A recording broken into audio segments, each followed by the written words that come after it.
In this video, I'll be showing you how to use split screen mode on your Android phone. It's a very simple method, so if you find this video helpful, be sure to drop a like and subscribe. Now, pretty much all of the new Android phones these days over the last few years have a split screen mode enabled. It's just not really advertised, so you might already have it without even realizing.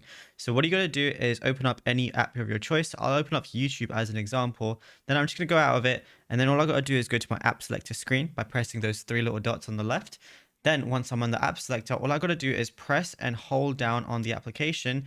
Then I can just drag it down to put it in the middle. It says drop here to open. So that's what I'm going to do. As you can see, YouTube is right there.